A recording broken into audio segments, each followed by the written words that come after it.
Ok. Entonces, ahora.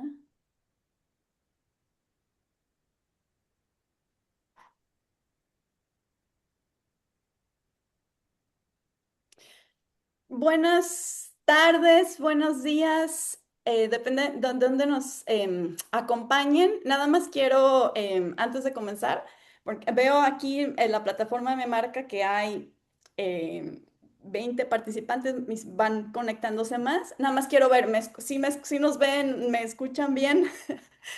Ya había extrañado esa pregunta de la pandemia en Zoom. Cada que te conectas, ¿me escuchan? Ok, ahí veo una manita de like. Supongo que eso es alguien que dijo que sí. Ok, bien, todo bien, ahí veo en el chat. Thank you. Most of the participants I see are, I think, Spanish speakers. Por ahí veo colegas y compas súper queridas. Citla, Helem, muchas, perdonen si no nombro a todos. Um, voy a explicar cómo activar los subtítulos porque este webinar, la mayor parte va a ser en español, pero también hay participantes que hablan inglés. Entonces, voy a explicar cómo activar subtítulos en español y en inglés. I'm going to explain how you can activate your subtitles in either English or Spanish, and then I'm gonna keep talking in Spanish. Y después ya voy a empezar a hablar todo en español porque nunca en mi vida he sido traductora simultánea y no creo que pueda hacerlo. Entonces, en su barra de abajo deben de ver una opción que dice mostrar subtítulos. At the bottom of like your Zoom bar, you should be able to see the show captions. And then if you click on it, like you can act it. I understand it automatically activates translation, and you can choose your language. Entonces, cuando dan clic a la opción de mostrar subtítulos, entiendo que automáticamente se activa lo de la opción traducción y ahí pueden escoger el idioma. Entonces, bueno, pues ya ahí escogen su idioma español, inglés y con eso ya deben estar activados sus subtítulos. Um, si alguien tiene problemas, igual pueden escribirnos en el chat y ahí les damos apoyo técnico. Si alguien me puede escribir por el chat, si sí les está funcionando, si sí pudieron activar sus subtítulos, nada más para tener una idea de si sí se pudo o no. If someone could like in the chat just say if you were able to activate your subtitles, that would be great. Just to make sure like it is working. Thank you so much. And I'm gonna say it in English from now on. I'm gonna start speaking in Spanish because like I don't think I could do simultaneous translation. I've never done it in my life, and my brain would go crazy. Muy bien, ahora sí, damos formalmente inicio a estas series de webinares, de webinar, perdón, como lo decía cuando le iniciamos. Buenas tardes o buenos días, dependiendo de donde se encuentren. Me da muchísimo gusto estar aquí, estar compartiendo este espacio con mi colega Kenia, con Lili, con Máximo y con todos ustedes. La verdad es que ha sido un espacio en el que comenzamos a dialogarlo hace como casi ya 2 años, suena mucho, año y medio, y que ahora ya esté sucediendo, al menos a mí me da mucha emoción. Como lo compartimos en el flyer, el programa, y si alguien no lo tiene, nos puede escribir y se los compartimos con mucho gusto. Estas sesiones van a ser cada 15 días va a ser una sesión distinta. Tendremos a invitades distintos cada sesión, grandes invitades y con un tema también distinto, ¿no? Y entonces, bueno, pensábamos en este espacio eh, que nos abra la puerta a comenzar a compartir, a discutir ideas, reflexiones, preguntas en torno a, como bien lo dice el nombre del webinar, el punitivismo y el abolicionismo. Principalmente el abolicionismo, ahora les voy a ir explicando por qué, ¿no? Como lo señala esta primera sesión en una parte del nombre, nos interesa comenzar a pensar, comenzar más bien a imaginar horizontes colectivos, a imaginar cómo podemos expandir esos horizontes, ¿no? Y cómo podemos hacerlo desde las conexiones que incluso ya en este momento, ¿no? Desde todos lugares desde los que nos encontramos, podemos comenzar a potenciar esas conexiones, ¿no? Y un poco también de ahí nació la idea de poner en el nombre del webinar de norte a sur, o como una colega hace un par de días me lo señaló, ¿por qué no de sur a norte? Bueno, sí, de sur a norte también, ¿no? Como para visualizar esta idea de potenciar conexiones, ¿no? Globales y locales con el objetivo de esta lucha colectiva, ¿no? Yo soy Nadia Gutiérrez, actualmente me encuentro estudiando el doctorado en español, suena muy rara la traducción, estudios de justicia, en inglés es Justice Studies, y estoy en la Universidad Estatal de Arizona, en ASU, junto con mis colegas, a Pablo por ahí debe estar, Pablo Hoyos de la UAM Iztapalapa, está Kenny Herrera de la UABC, y está Alan Gómez, que es el coordinador del doctorado aquí en ASU y que desde que yo llegué a la universidad ha sido mi guía, ¿no? Juntes, como les dije, comenzamos a pensar en este espacio hace más de un año.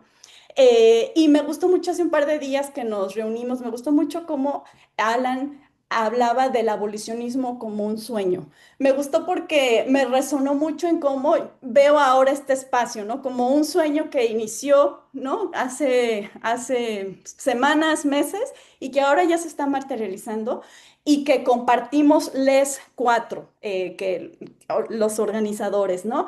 Y lo entiendo, ya Kenia me dirá si ella también lo ve así, que es un sueño que surge de una urgencia, ¿no? Vivimos en un contexto de una extrema violencia mundial y entonces para mí es ese sueño de la urgencia de cultivar un espacio como este, cultivar un espacio en el que podamos abrir preguntas sobre las posibilidades del cambio, las posibilidades de la transformación, de la lucha y cómo desde el abolicionismo, me gusta pensar más que cómo el abolicionismo nos puede ofrecer, cómo nos puede ayudar a potenciar esas posibilidades de lucha o de transformación, ¿no?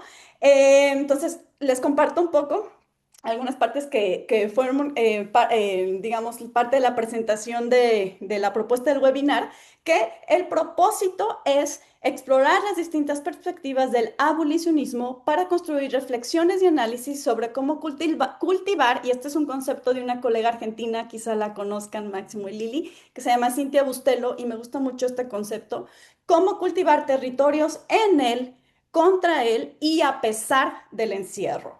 Y con esto quiero hacer un paréntesis para decir, no solo vamos a hablar con encierro, no solo quiero dar a entender que vamos a hablar de abolicionismo y cárcel. En un momentito les voy a decir por qué, pero creo que sí, principalmente podemos partir de ahí, ¿no?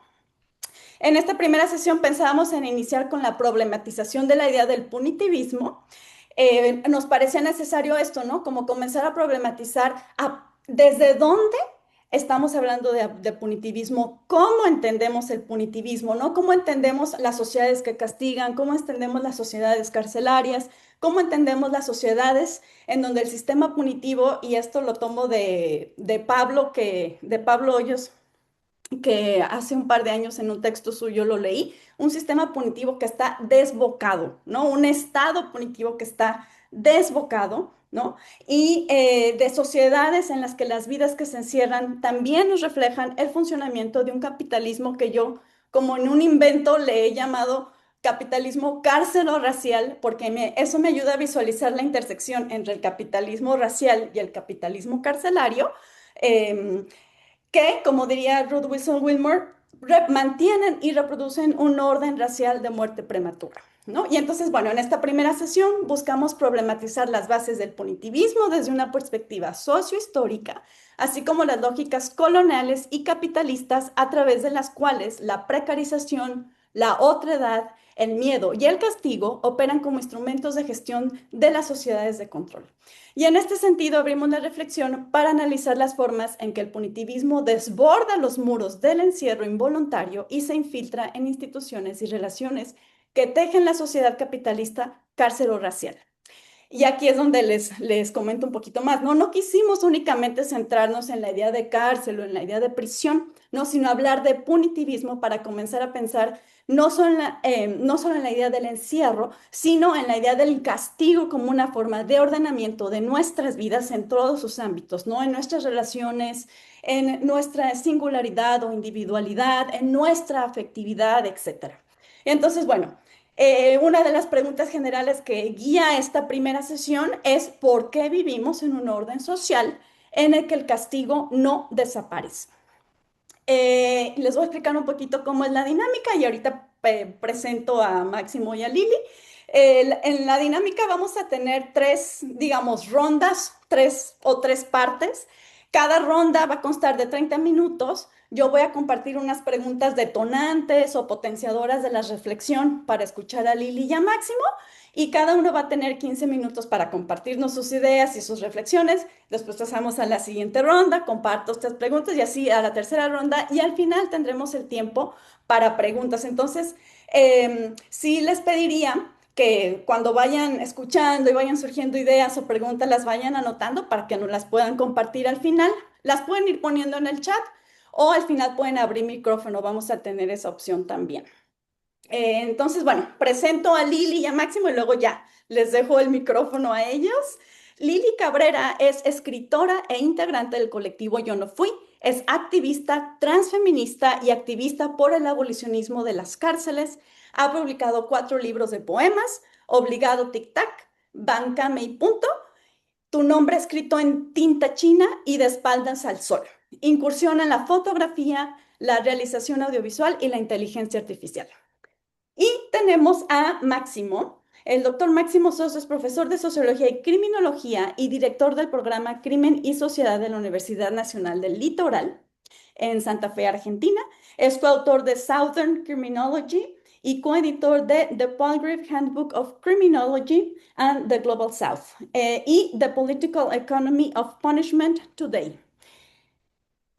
Ha publicado numerosas publicaciones sobre castigos y estudios penitenciarios en español, en italiano, en portugués, en mandarín, y ha trabajado en el pasado con el doctor Brandariz de la Universidad de La Coruña, España, con quien coeditó uno de sus libros recientes. Ha sido académico visitante en la Universidad de Ottawa y en la Universidad de Carleton y ha liderado el equipo jurisdiccional de Argentina y el Centro de Investigación a nivel provincial de Argentina. Entonces, pues un gusto enorme. A los dos los he conocido a través de sus textos, a través de colegas que han trabajado con ustedes y para mí es un gran gusto escucharles ahora y conocerles.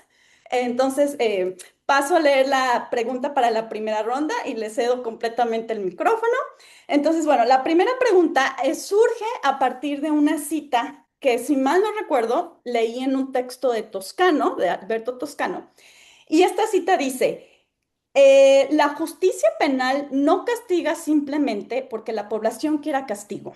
El apetito por el castigo tiene que ser creado, ya que no existe un deseo inmutable ni innato de castigar.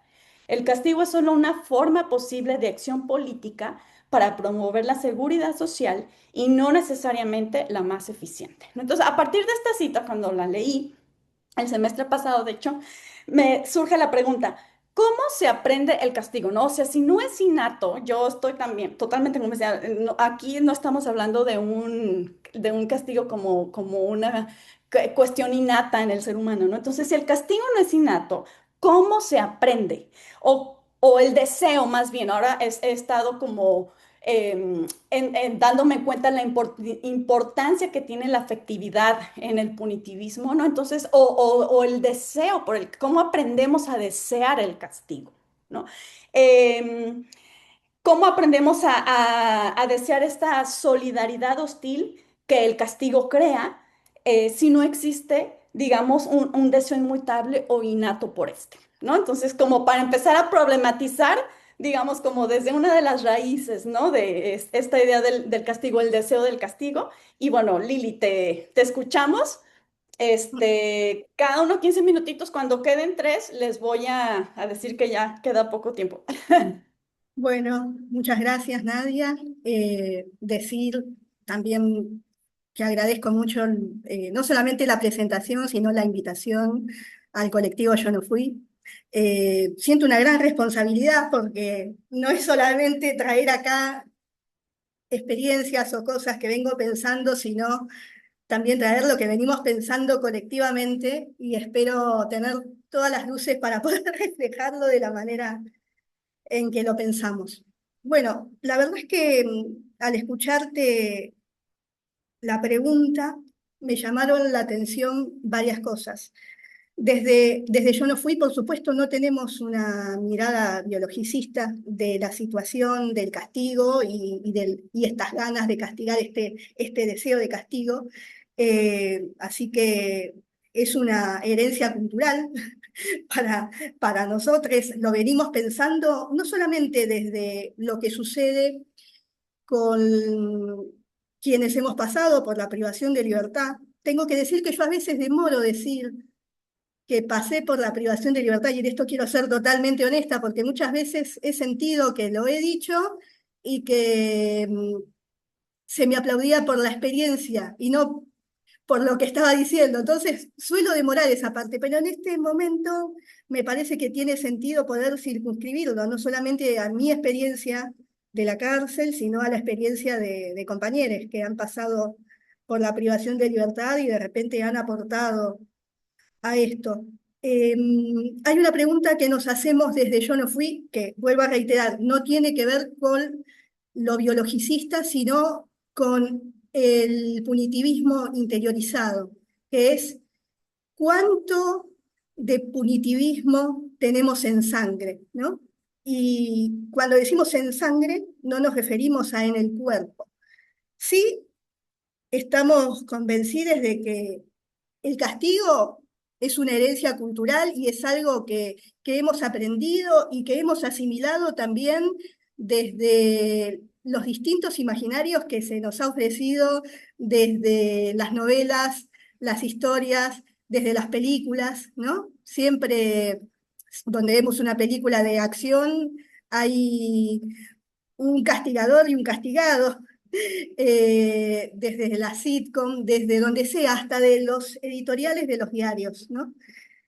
Entonces, más allá de la situación punitiva que podemos ver, voy a tratar de circunscribir y de ser,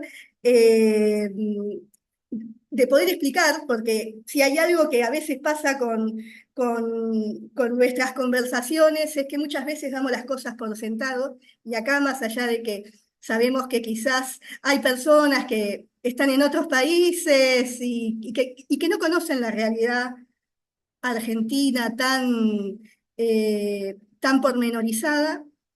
Lo primero que me gustaría decir es que en la Argentina eh, tenemos varios tipos de sistemas penitenciarios. Tenemos el federal y tenemos el provincial, ¿no? Y dentro del provincial tenemos el sistema provincial de la provincia de Buenos Aires, ¿no?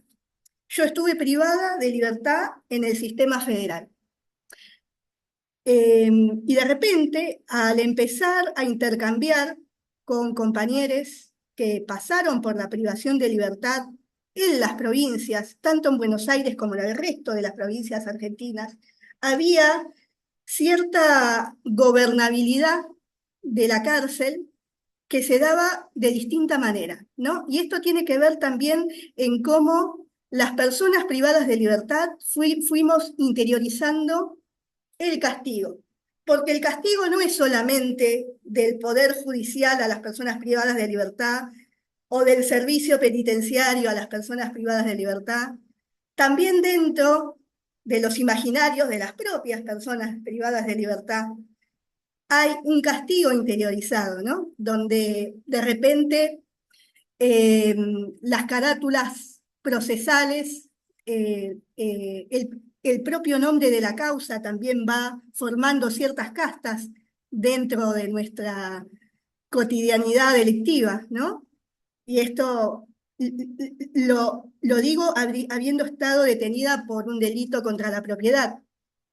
Em, Podemos decir, desde Yo no fui, que en este momento nosotros elegimos dar el taller de escritura que la damos en una cárcel provincial, en la unidad 47 de San Martín, que es una localidad de la provincia de Buenos Aires. Elegimos darlo en el pabellón de causas especiales, que es un pabellón justamente como su nombre lo dice, de causas que no están eh, totalmente aceptadas por el resto de la población privada de libertad, ¿no? Y acá entramos un poco a ver el matiz de qué sucede con las personas adentro. Adentro también vamos generando imaginarios de quiénes somos compañeras y quiénes son la otredad. Y en el caso de la cárcel de mujeres y personas trans, eso suelen ser la, la otredad suele ser quienes están alojados en los pabellones de resguardo físico, en los pabellones de causas especiales. Nosotros elegimos trabajar ahí justamente porque muchas de nosotras, quienes hemos pasado por la privación de libertad, quizás hasta hemos sido victimarias de esas mismas compañeras que ahora, que hoy están con una causa similar en los pabellones de resguardo, ¿no? Porque de repente creíamos que pertenecíamos a una casta de, bueno, somos las ladronas, no tenemos problemas con quienes trafican drogas, pero sí teníamos problemas por quien caía por una causa de infanticidio, por una causa con menores, por una causa contra viejos y viejas. Y realmente, desde la experiencia de Yo no fui, podemos ver que nadie es juez de nadie, ni adentro ni afuera. Y eso es parte de lo que nosotros traemos ya que no hablamos de biologicismos como gen de nuestra organización. Es decir, eh, y esta palabra quizás va a estar difícil para la traducción. Hay algo que nosotros decimos en Yo no fui, que es los berretines quedan del lado de afuera. ¿Qué es un berretín para aquel que habla en inglés o aquella persona que quizás está en otro país y que no conoce esta palabra del lunfardo? El berretín son aquellas cosas que se dan dentro del encierro justamente por esta herencia cultural, ¿no? Todo esto que tenemos de, bueno, quienes estamos por un delito contra la propiedad, no nos bancamos que en un pabellón haya una persona acusada de infanticidio. Pero nosotros no estamos en conocimiento de la causa. No somos jurado, no somos juez, sin embargo nos hemos dado el lujo de segregar a compañeras dentro de un penal.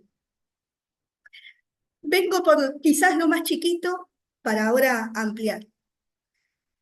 Desde Yo no fui, junto con otras organizaciones, hay algo que me salté y que me parece que era fundamental, que es contar que Yo no fui. Yo no fui es una organización transfeminista, popular y anticarcelaria. Lo integramos personas que pasamos por la privación de libertad, pero otras personas que no. Y esto para nosotros es importante porque no nos parece una buena experiencia hacer un gueto de quienes pasamos por la privación de libertad. Entonces, en nuestro colectivo hay personas que pasaron por situación de calle, que son migrantes, que pasaron por otras 1000 violencias por parte del Estado que no tienen que ver con la privación de libertad. Y a partir un poco de poder observar la realidad que tenemos en nuestro país hoy, donde a los migrantes, a las migrantes y a les migrantes se les criminaliza solamente por estar en un país y por, y por querer acceder a los mismos derechos que alguien natural. Yo eso lo puedo decir como hija de un padre que es uruguayo, ¿no? Eh, Hay algo que a veces se pierde hablando de la lucha migrante, que tiene que ver con los migrantes con antecedentes penales, ¿no? La persona con antecedentes penales, y esto es algo que se puede ver en el castigo, no solamente en la Argentina, sino si nos vamos a los tiempos de Esparta, también vemos la expulsión, ¿no? Como un sinónimo de castigo. A las personas con antecedentes penales mayor, con con, con un castigo, con una sentencia mayor a 5 años, directamente se le saca la posibilidad de residir. Tenemos muchas compañeras, muchos compañeros migrantes que en este momento están en un limbo judicial, donde no solamente vemos las noticias que parten desde Estados Unidos con el ICE, sino con el temor de que Lili, un sí, minuto, perdón por interrumpir. sí, sí. Ay, bien, no te puedo creer que ya estoy hablando 15, pensé que iba a terminar en mucho menos.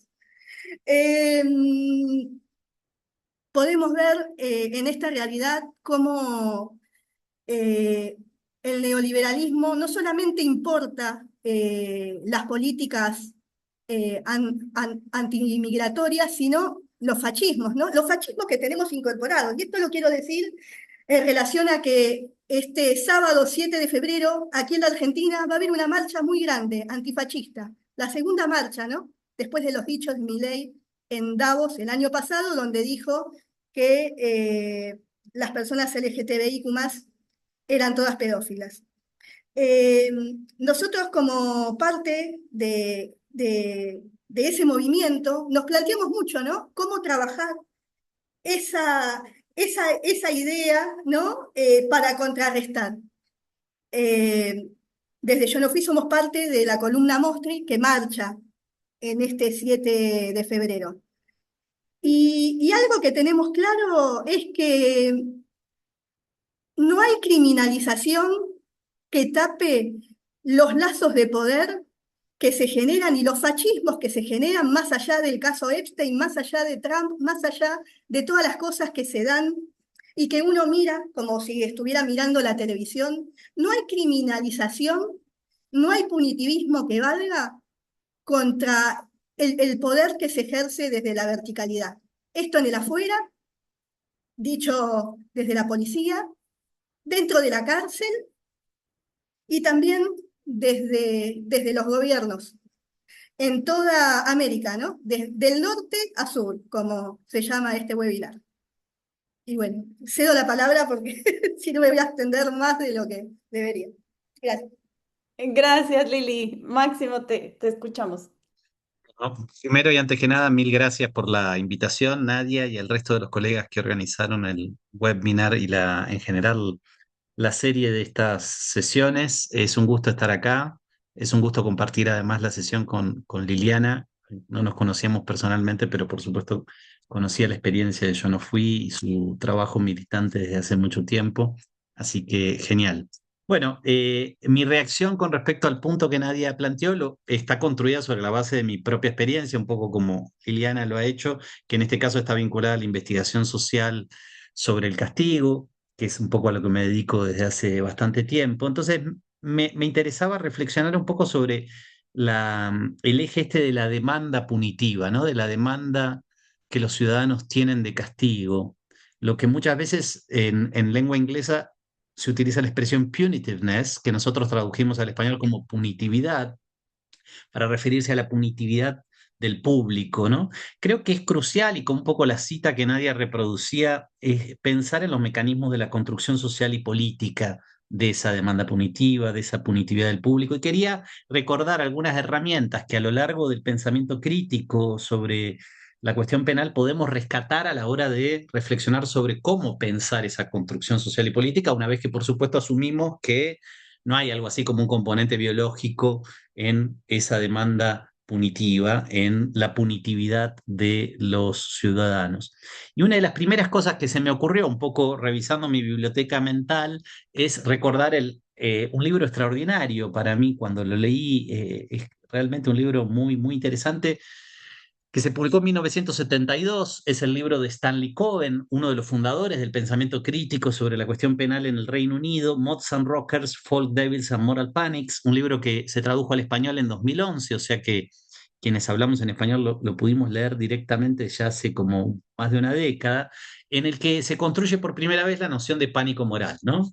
Esa noción tan compleja, construida en ese libro para pensar una realidad británica de fines de los años 60, sin embargo, tiene una valencia teórica, es un concepto que para mí sigue teniendo una fuerte resonancia, ¿no? Y una de las ideas centrales que Cohen plantea en ese libro, pensando en un fenómeno muy particular, que es justamente el título del libro, los mods y los rockers dos tipos de culturas juveniles ligadas a los 60 en el Reino Unido, a los gustos musicales, etcétera, que aparecen como desviadas para los adultos, para la clase media, profesional, pero también para el sistema policial, el sistema de justicia penal, el sistema político. Entonces, ese es el caso empírico que estudia. Cohen dice, bueno, evidentemente hay toda una tarea de construcción de ese deseo de responder a ese problema como castigo, a través del castigo, ¿no? Y esa tarea de construcción tiene que ver, y por eso Cohen es un pionero en esa dirección, con observar los discursos que circulan en la esfera pública, los discursos de los políticos profesionales, los discursos de los periodistas, los discursos de los jefes de policía, los discursos de los fiscales, los discursos de los jueces, que construyen ese problema como si fuera el gran problema de la sociedad británica de fines de los 60. Esta noción fue rescatada por un libro para mí fue muy importante y lo sigue siendo aún hoy en mi formación, que es un libro que también tenemos ahora en español. Esta es una gran noticia, que se llama Policy in the Crisis.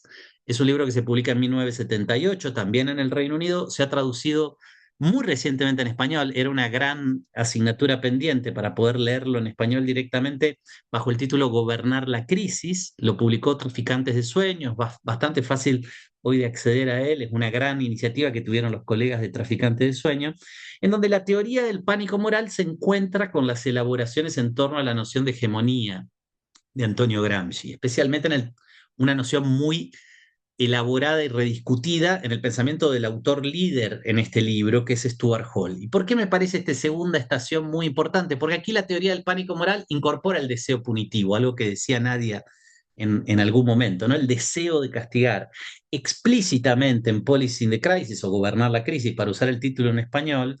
La teoría sobre el pánico moral incorpora no solamente la idea de cómo se construyen estas mentalidades y sensibilidades. Nadie hacía referencia a los afectos, ¿no? Este temor frente a eso que se identifica como un problema, esa preocupación con respecto a eso que se identifica como un problema, sino que también aparece el deseo de castigar, o sea, la idea de que con la definición del problema hay también una definición de la respuesta, ¿no? Y a mí me parece muy interesante cómo en ese libro, que es también sobre otro caso empírico específico, la crisis o la llamada crisis sobre el asalto callejero violento a comienzos de los años 70 en el Reino Unido, se construye explícitamente en la mirada de Stuart Hall y sus colegas la conexión entre pánico, este concepto que, bueno, en español tal vez no funciona tanto, miedo, y castigo, ¿no? Aquello sobre lo cual eh, los ciudadanos responden con miedo es aquello que luego se conecta con un deseo de resolverlo a través del castigo. Y es interesantísimo ese libro porque esto ocurre en 1978. El libro se publica en 1978. Estamos en el Reino Unido justo en el año anterior a que Margaret Thatcher gane las elecciones y se consolide un giro a la derecha en la política británica muy, muy importante, eh, que precisamente el mismo Stuart Hall, de vuelta otro autor que creo que hay que leer y releer hoy para pensar estas cosas, va a tematizar en varios textos de la década del 80 con el concepto de populismo autoritario, un concepto que a mí me parece extraordinariamente fructífero para pensar la demanda punitiva contemporánea, no solamente la demanda punitiva de los 70 o de los 80 en los países centrales, sino la demanda punitiva contemporánea en el norte y en el sur, un poco como el título del ciclo de Webb Miners busca hacer. Es un concepto que realmente tiene mucha potencialidad. Hall dice, la alianza gubernamental en torno a Margaret Thatcher rescata esto que se venía dando anteriormente, la construcción de pánicos morales y su conexión con el deseo punitivo, y se transforma en una estrategia deliberada de producción de consenso político y eventualmente electoral, como nunca antes había ocurrido. O sea, los líderes de la democracia realmente existente, en este caso Margaret Thatcher, explotan constantemente el temor con respecto al delito común como una forma de construir sentido, significado en el público o en un segmento importante del público, y la promesa punitiva como la resolución de ese problema, ¿no? Y eso en Margaret Thatcher es muy claro, muy evidente, y es lo que trata de mostrar justamente Stuart Hall, cómo la democracia británica realmente existente está empezando a romper ciertos límites de la tradición liberal y empieza a construirse. Y es muy interesante porque él lo mira en el mismo momento en que está ocurriendo, ¿no? Su texto fundamental sobre la noción de populismo autoritario de 1985, o sea, eso está pasando en el mismo momento. Eh, Claramente, Hall coloca a las élites económicas, políticas y culturales en el marco de una construcción de hegemonía en la cual el crimen aparece como un tópico central y por lo tanto el castigo también aparece como un reclamo crucial en el lenguaje público y político. Y a mí me parece que esta es una idea muy interesante para pensar el tiempo contemporáneo, ¿no? Eh, y aquí hago un trazo, una conexión con nuestra propia actualidad. Liliana también hizo referencia a esto tanto en el norte como en el sur, ¿no? En los Estados Unidos de Trump o en la Argentina de Milei, para poner dos casos en los extremos, digamos, de nuestro continente, el tiempo contemporáneo parece mostrarnos un proceso de radicalización de aquella nueva derecha, ¿no? Que es el concepto que usaba Stuart Hall fines 70 y comienzo de los 80, ¿no? Para pensar el tacherismo. Una radicalización de la nueva derecha en donde claramente se asume el rostro de una derecha contra los derechos, que es una expresión que a mí me parece súper interesante, abriendo numerosos frentes de batalla en distintos territorios, ¿no? La alianza gubernamental del presidente Milei es como paradigmática en este ejemplo. Es una alianza que tematiza los derechos sociales, la idea de justicia social como un objeto con el cual antagonizar en todos los terrenos, ¿no? Y despliega una agenda de políticas públicas y de cambio legal que claramente van en esa dirección en numerosos rubros. En este momento en la Argentina estamos debatiendo una reforma del derecho del trabajo. Es un ejemplo paradigmático del tentativo de construir derechos, de reducir garantías, de reconstruir el poder del capital de un modo mucho más radical que en el pasado, con todos los defectos que el derecho laboral del siglo XX puede haber tenido en la búsqueda de la protección de los derechos de los trabajadores. Entonces, asistimos a una especie de populismo autoritario recargado, ¿no? Máximo, perdón, 2 minutitos, ¿no? Ya termina, ya termina. Y eso que me salté una parte porque me daba cuenta de que estaba hablando mucho. A una especie de populismo punitivo recargado, ¿no? Y me interesa en estos 2 minutos que me quedan esforzarme en tratar de plantear el problema de la manipulación, ¿no? Que está de algún modo en el punto central de lo que Nadia planteaba como eje del debate. ¿En qué medida estas élites políticas, económicas y culturales contemporáneas construyen manipulación en torno al delito y al castigo? No es casual al castigo pensado en términos amplios y al delito también pensado en términos amplios, ¿no? No es casual que estas alianzas gubernamentales retornen a propuestas de incremento de la punitividad extraordinarias. De vuelta otro ejemplo argentino, perdón, espero no seguir aburriéndolos en esa dirección, pero estamos debatiendo también en el Parlamento la baja de la edad de la imputabilidad. Un ejemplo muy importante que ha marcado la lucha de todos los incrementos de punitividad que se intentaron en la Argentina democrática, y hoy el gobierno de Milei enfatiza eso, coloca eso en el centro de la agenda y está empezando a aglutinar apoyos para generar una reforma legal en ese sentido.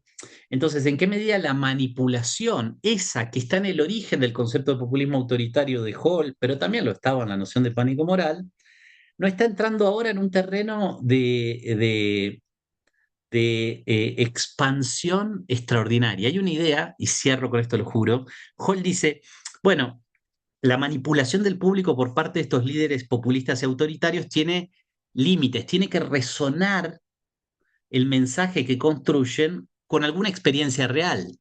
O sea, si no hay ninguna experiencia real de asalto callejero, es muy difícil construir una onda de pánico moral y una onda de demanda punitiva en torno a eso. ¿Hay algún tipo de conexión con lo real?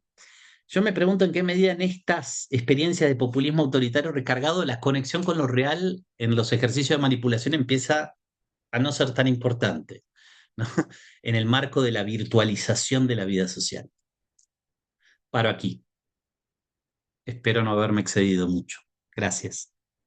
Gracias a ambos, ambes. Por cuestiones de tiempo voy a pasar directo a las preguntas de la segunda ronda. Estas son varias entrelazadas. Sé que la regla, no sé, una regla que inventó alguien, Algún punitivista, no es cierto. Dice que no hay que hacer muchas preguntas al mismo tiempo, pero bueno, son varias entrelazadas.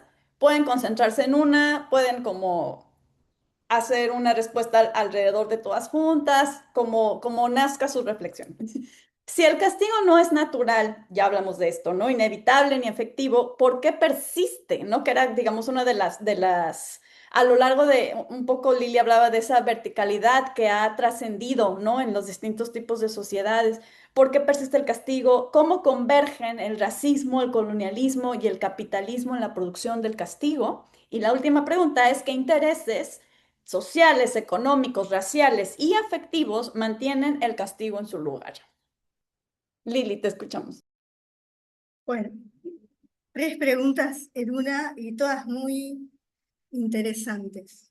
Me quedé pensando mucho en las 3 preguntas. Tenía ganas de decir, ¿no? Teniendo en cuenta lo que pensamos desde el colectivo, que la cárcel, y hablando de la cárcel, hablo del castigo, tiene, por supuesto, una matriz racista, colonialista, capitalista, en su, en su matriz, y también clasista, porque no solamente desde la típica frase donde decimos y lo pensamos, porque si vemos algunas estadísticas, sí, gran parte de las personas encarceladas son pobres.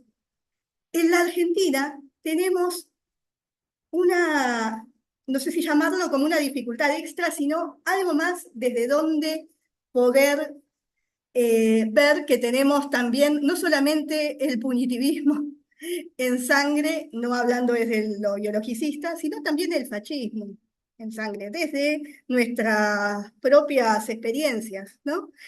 En la Argentina, y me voy a circunscribir puntualmente a la Argentina, no porque haya pasado la experiencia de la cárcel acá, sino porque hay algo que venimos pensando desde Yo no fui, que tiene que ver un poco con lo fenotípico, ¿no? Dentro, no solamente de las cárceles argentinas, sino también de cómo nos pensamos los argentinos. Y para esto quiero citar a nuestro expresidente Alberto Fernández, para que veamos que no solamente, que si hay algo en lo que el progresismo y las derechas no han tenido cuestionamiento, en alguna de esas cosas es el castigo y también en algunas cuestiones racistas, ¿no? Quería decir, por ejemplo, que nuestro expresidente, no por traerlo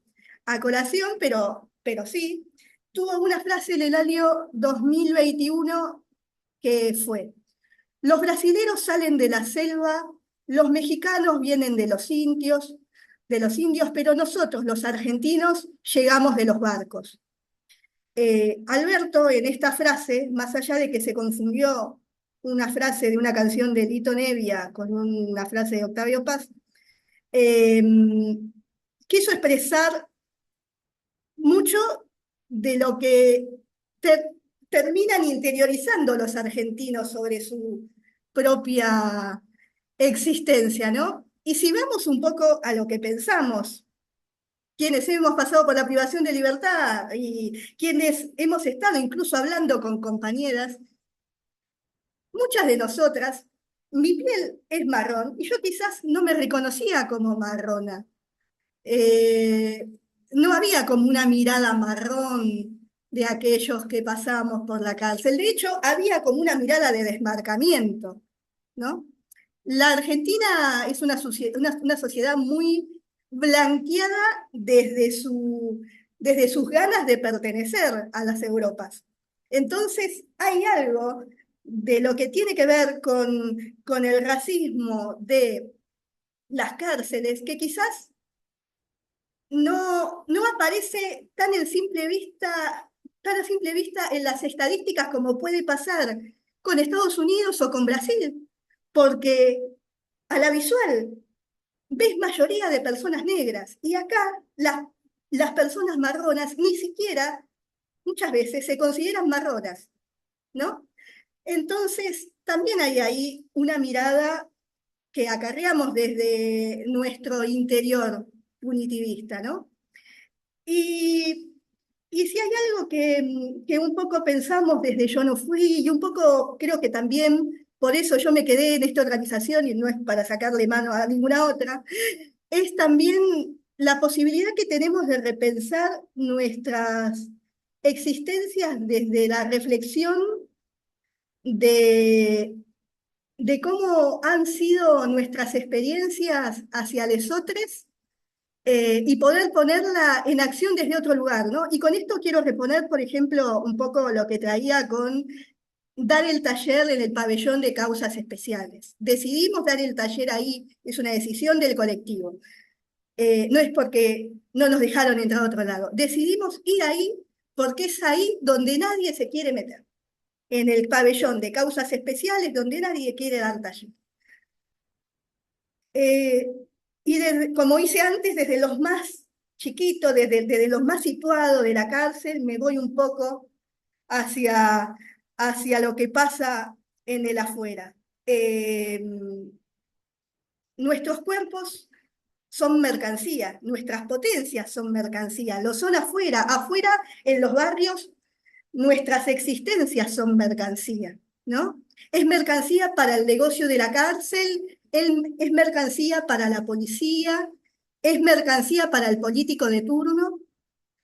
Y en esto quiero decir que cuando digo de que hay no hay cuestionamiento para el punitivismo, muchas veces desde el progresismo, ¿no? A las derechas, no sé, puedo traer el ejemplo de la ley Bloomberg, que aquí en nuestro país fue una ley que a partir de un hecho de secuestro subieron mucho las penas, ¿no? Las penas que tenían que ver no solamente con secuestros extorsivos, sino también con delitos contra la propiedad, homicidios, pensando que el castigo es algo que va a reformar a una persona, cuando lo que vemos en la vida de las personas que hemos pasado por la privación de libertad, no solamente que el castigo no enseña, sino que termina de pulverizar los mínimos trazos de red territorial que tenías, ¿no? Y esto también lo traigo a colación de esa solidaridad hostil que hablabas en la pregunta anterior, ¿no? Realmente la causa Bloomberg, que bueno, los invito, más allá de lo que yo diga acá en estos 15 minutos, a poder googlear sobre lo que pasó en Argentina en ese 2004, donde subieron las penas.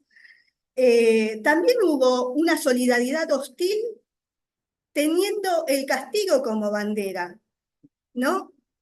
Y más allá de que hubo 5 marchas, ¿no? Y de que yo en un momento pasé y esto sí lo quiero situar bien, hay algo en el Código Penal, que seguramente debe existir en otros códigos penales, que tiene que ver con eh, eh, cuando se te suman muchos hechos a cuando tenés un hecho solo. Vos antes, en la Argentina, caías por un hecho, ¿no? Y podías tener 5 hechos, pero te juzgaban por uno, porque ese tenía que ver con el delito que vos habías cometido. Ahora, vos, luego de la cuestión Bloomberg, vos tenías 30 hechos, caías por 30 hechos y te daban más de 50 años. Es decir, y eso en la vida de las personas no había una diferencia de decir, esto me están condenando por 50 años. ¿Qué hago mañana? Me despierto y no tengo ningún horizonte, no tengo ningún tipo de salida transitoria, no tengo ningún tipo de expectativa para mi futuro. ¿Qué hago con esto? Nada. Me dejo morir. Me están haciendo morir. Entonces, también en esto de quizás citar personas y poder darles algún material que me parece súper interesante, sobre la bibliografía de Claudia Cesaroni, hay un texto que ella lo escribió con otros dos colegas, que una de ellas es Denise Feldman y la otra Gabriela Irrazábal, que hablan sobre los 10 años, porque salió en el 2014, habían pasado 10 años de la experiencia de ese punitivismo en las leyes, y hay realmente ahí un lindo material para entender lo que sucede cuando se suben las penas, y quizás esa motivación estuvo solamente impulsada por el dolor, que el dolor es respetable en todos, pero no le podemos pedir a, a un grupo de personas que solo sienten dolor que empiecen a impulsar las leyes de un país. Y esto lo dice Cesaroni en un momento en ese texto que traigo. Eh, Muchas veces el dolor es solo motivo de más dolor, ¿no? Yo estuve 11 años y medio privada de mi libertad y vuelvo a traer que muchas veces demoro en decir eso, porque muchas veces siento que quizás, más allá de lo que yo esté diciendo, podría estar cantando el arroz con leche, igual me iban a aplaudir por haber pasado 11 años privadas de libertad. Y realmente no es mi intención. Pero podemos ver en las experiencias de nuestras vidas cómo el punitivismo no enseña, no educa. El punitivismo solamente trunca a las personas de un posible proyecto de vida alternativo. También me gustaría citar en este momento a Angela Davis en Son obsoletas las prisiones, en este paso de la esclavitud a la cárcel, ¿no? Que ella lo deja muy, muy sobre la mesa. Y también, si nos ponemos a pensar un poco en la industria de la cárcel, vuelvo a circunscribirlo a la Argentina y a explicar un poco qué pasa con este país. Lili, Tenemos un minuto. un minuto. Tenemos el sistema provincial, el sistema federal. En el sistema federal las personas trabajan por un peculio que cada vez se ve más reducido, gracias a las pautas punitivistas de nuestra ex ministra de Seguridad, Patricia Bullrich, ¿no? Y un poco la mirada fascista del gobierno que tenemos. Pero si empezamos a ver un poco lo que pasa con esas eh, existencias que trabajan adentro de la cárcel, también van alimentando una industria, ¿no?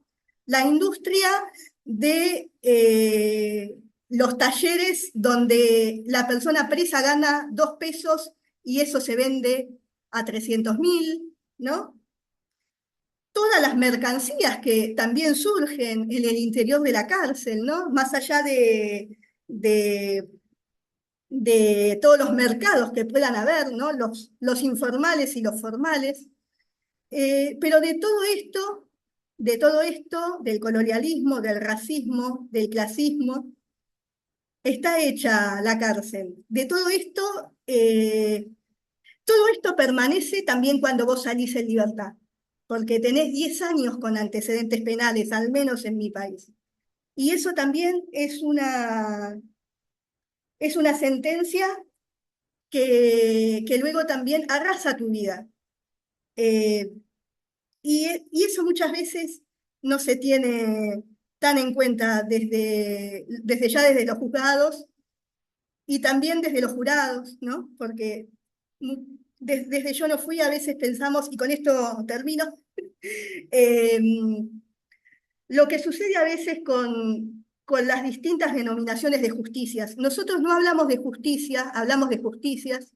Por supuesto, con nuestras prácticas intentamos contrarrestar el punitivismo y también ciertas lógicas que alimentan algunas otras justicias, como las transformativas. Y esto lo digo desde una mirada crítica, en el que muchas veces se espera la culpa, ¿no? Esa persona presa que sienta la culpa judeocristiana, que sienta el castigo sobre su cuerpo y que sea una persona liberada higiénica, que sea una persona liberada totalmente aséptica de sus experiencias. Eso es lo que busca el servicio criminológico con la cárcel. Y por eso, abolicionistas penales como somos, decimos que la cárcel no sirve para nada. Y ahí termino. Gracias. Gracias, gracias Lili. Máximo. Sí, muchas gracias. Bueno, y claramente para responder al interrogante que planteaba Nadia en el inicio, no hay forma de pensar las prácticas del castigo hoy en la sociedad contemporánea sin dar cuenta de cómo las mismas reproducen eh, una jerarquía de clase y raza. Esto tiene variaciones, obviamente, a lo largo y a lo ancho del espacio, ¿no? El norte, el sur. Liliana hacía referencia específicamente al caso argentino y al carácter de ser marrón, ¿no? Este elemento que es crucial para entender lo que pasa con las prácticas de la selectividad penal en nuestro país en concreto, ¿no? En particular, a mí me parece interesante rescatar el componente colonial como dijo Nadia, la pregunta abarcaba como muchos componentes en sí mismo, ¿no? Entonces, en particular como alguien que viene trabajando desde hace bastante tiempo en pensar distintas cosas vinculadas al castigo en América Latina, en Argentina, la colonialidad de la penalidad es un componente crucial, ¿no? Cuando decimos la colonialidad de la penalidad en América Latina, me parece que nos sirve para pensar dos cosas que van en direcciones distintas. Una que es el punto que trajo Nadia convoca fundamentalmente, la reproducción de lo que diríamos, usando una expresión de la teoría de colonial latinoamericana, la matriz colonial del poder. El giro punitivo en América Latina es un fenómeno extraordinariamente contundente, no dijimos nada al respecto y seguramente todo el mundo tiene muy presente eso, pero el giro punitivo en América Latina tiene unas proporciones que han sido realmente extraordinarias. Cuando digo extraordinarias, digo que en algunas jurisdicciones de América Latina el crecimiento de los niveles de punitividad ha sobrepasado aquel que era considerado en el inicio del debate sobre el giro punitivo en los años 90 el paradigma de ese giro punitivo, los Estados Unidos de América. Eh, Nuestro escenario hoy paradigmático en esa dirección es El Salvador, ¿no? Esa jurisdicción tan particular que ha logrado construir las condiciones para generar una tasa de encarcelamiento de más de 1.600 presos cada 100.000 habitantes, algo completamente inusitado. Ninguno de los estados de los Estados Unidos habían logrado una tasa de encarcelamiento de ese tipo en el momento más álgido del giro punitivo. Hoy El Salvador lo ha logrado, es el país que más se encarcela en el mundo en términos proporcionales y donde claramente vemos un proceso de crecimiento que tiene un nivel extremo. Pero más allá del caso de El Salvador, que vuelvo a decir, está como fuera del gráfico, es muy difícil incluso de graficarlo en un gráfico simple porque, claro, la distancia con respecto a otros países de la tasa de encarcelamiento es muy alta, pero en muchos otros países de América Latina hemos experimentado ese giro punitivo y siempre el giro punitivo ha reproducido la matriz colonial del ejercicio del poder, ¿no? Siempre la cárcel ha tenido el mismo destinatario. Ahí encontramos un viejo concepto para nosotros, los pensadores que venimos del campo crítico en América Latina, que está muy asociado a lo que llamábamos criminología crítica en los años 70 y 80, que es el concepto de selectividad, ¿no? El sistema de justicia penal, una y otra vez, sea que encarcele 100 presos cada 100.000 habitantes o 300 presos cada 100.000 habitantes, siempre encarcela reproduciendo esa jerarquía económica y social. Y por lo tanto, para entender el giro punitivo, esa reproducción de la jerarquía económica y social es completamente crucial. A mí me interesa mucho otra dimensión de la colonialidad que me gustaría incluir, nada más que por si interesa para el debate, que es la de la relación, y está vinculada al título de la serie de seminarios, que es la relación entre norte y sur.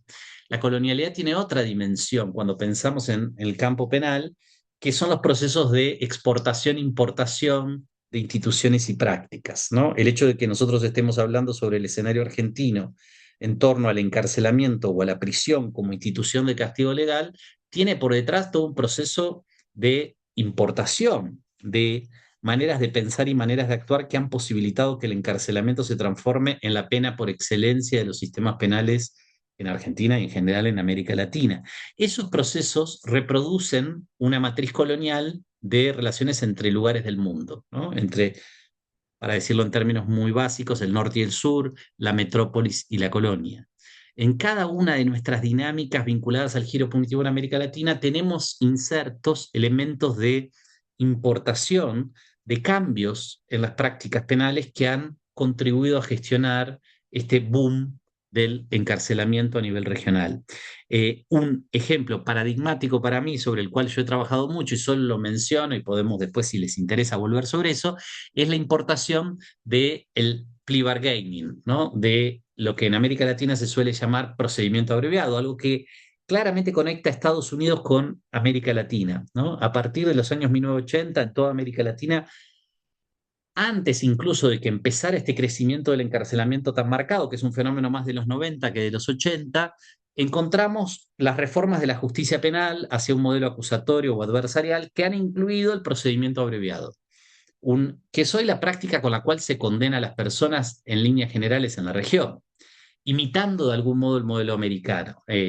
Tenemos jurisdicciones en América Latina donde la tasa de condenas por procedimiento abreviado, o sea, por plea bargaining, es superior a la de los Estados Unidos que más usan el plea bargaining, superando el 90% del total de las condenas. Entonces, la justicia penal ha incluido ahí un mecanismo muy particular cuya relación con el aumento del encarcelamiento es todavía interesante discutir y no es tan fácil de comprender, pero que en líneas generales acelera la imposición de castigo. Y como la imposición de castigo es encarcelamiento, acelera el encarcelamiento. Entonces me parece que ahí hay otra dimensión interesante. Entre el norte y el sur, y nadie decía al principio, bueno, discutíamos si ponerle sur-norte en vez de norte-sur, pero esta direccionalidad de el tráfico, del viaje, de ideas, de prácticas, es un componente también crucial para entender la colonialidad de la penalidad. La colonialidad de la penalidad no solamente está en el elemento crucial, central de la reproducción de una matriz colonial de ejercicio del poder, de las jerarquías extremas de clase y raza, sino que también está en esta constante dependencia desde el norte, desde el sur hacia el norte, que implica también un tráfico, una importación de las más variadas iniciativas, y que constituye un componente fundamental para quienes trabajamos en el sur, para quienes trabajamos sobre el castigo en el sur, a la hora de tratar de desmontar aquello que está ocurriendo, que es algo que vamos a discutir más bien en el eje que sigue. Paro aquí, Nadia, haciendo un poco de economía del tiempo. Gracias, gracias, Máximo. Este, comparto la tercera pregunta. Creo que, digo, podría decir muchas cosas. Por ahí rescato que, digamos, me quedo pensando, ambos hablaron de miedo, culpa, dolor, ¿no? Cómo esto también se entreteje en la colonialidad de la penalidad.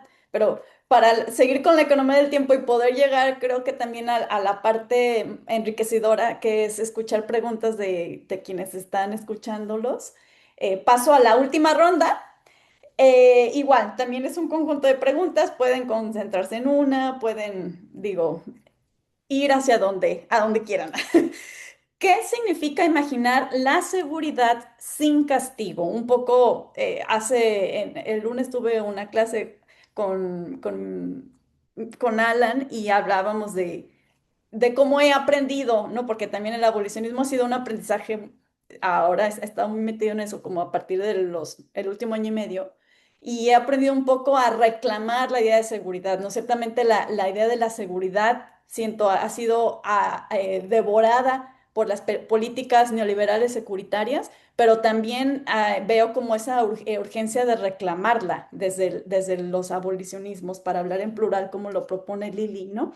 Entonces, ¿qué significa imaginar la seguridad sin castigo? ¿Qué economía política necesita estar en funcionamiento para abolir las condiciones que hacen de las prisiones la respuesta, como ya lo dijeron ambos, por excelencia a las crisis sociales? Y la última es, ya como para ir avanzando hacia el tema del abolicionismo, ¿qué horizontes colectivos se vuelven posibles cuando el castigo deja de ser la respuesta principal, ¿no? Entonces, bueno, Lili, ay, ver, déjenme, pongo mi cronómetro. Ah, lista, Lili, te escuchamos. Bueno, otras preguntas súper interesantes. Pensando un poco desde lo colectivo, vuelvo a retomar lo que veníamos diciendo sobre que el castigo no educa, no enseña, no colabora en nada con respecto a eso, sino que dejan marcas que no solamente se ven en el cuerpo, sino también en la psiquis, en la salud mental, ¿no? Pienso un poco, pienso en dos cosas, voy a tratar de ser breve y avanzar en las dos al unísono. Pensaba un poco en que en nuestras sociedades no, a ver, desde los gobiernos, eso desde ya, y muchas veces desde las personas, no hay una ética del uso del espacio público. Y ahora voy a esto. Nosotros, como colectivo antipunitivista y que acompañamos diferentes causas, hemos acompañado, por ejemplo, a las personas, y esto lo circunscribo para quienes no sean de este país, hace unos años tuvimos un gran desalojo de los terrenos de una localidad que se llama Guernica, en la provincia de Buenos Aires, que eran terrenos fiscales, ¿no? Donde como hay muchas veces, ¿no?, que se ocupan los terrenos fiscales porque la gente no tiene dónde vivir. Eh, yo en ese momento, y otra compañera trabajábamos en un organismo estatal, ¿no? Y de repente nos vimos con que era una política pública de la provincia de Buenos Aires el desalojo de estas personas. Eh, Renunciamos al tiempo. Quiero decir que mi compañera renunció más rápido que yo porque yo estaba en una situación económica muy difícil, pero no participamos de esas acciones por una cuestión política, ¿no? Por una cuestión política, no de partidismo político, por una cuestión política de no bancar un desalojo. Porque después vimos que ese mismo gobierno, progresista, compañero, se supone, luego se usaban tierras fiscales para construir cárceles, ¿no? Y esto lo quiero decir, por eso lo dije en un principio, si hay algo en lo que el progresismo y la derecha muchas veces coinciden es en no cuestionar el punitivismo y la creación de cárceles. Y esto va más allá de generar otro tipo de alojamientos para las personas privadas de libertad. También tiene que ver con una política de Estado, de elijo poner la plata en esto, elijo poner el terreno fiscal en vez de construir una escuela o en vez de construir o de acompañar organizaciones territoriales, elijo crear una cárcel. Una cárcel que hoy está, cárceles en plural, porque no fue una sola, que hoy están superpobladas, que a nadie le enseñó nada y que todo el tiempo se ven vulneraciones de derechos en los que muchas veces ni siquiera los organismos pueden hacer mucho, porque es tan grande la maquinaria cárcel y está todo tan enraizado en el Poder Judicial que poder dar vuelta la historia va a llevar muchos años. Hoy cuando hablabas un poco de este sueño abolicionista, nosotros un poco desde el colectivo, más allá de que pensamos que hay cosas que van a llevar tiempo, también apostamos a generar pequeñas transformaciones, ¿no? Eh, desde hace un tiempo nosotros tenemos un equipo, que es un equipo, para que se entienda, de acompañamiento, en nuestro lunfardo, que es con nuestra forma de decir coloquialmente las cosas, le decimos equipo de segundeo, que es acompañar de igual a igual, no desde una posición vertical, pero tenemos una especie de equipo de resolución de conflictos, ¿no? Entonces, bueno, apostamos a eso, a que, bueno, hay un conflicto entre compañeras, o hay un conflicto entre vecinos, o hay un conflicto en una pareja, bueno, no vamos a llamar a la policía para tercerizar el conflicto.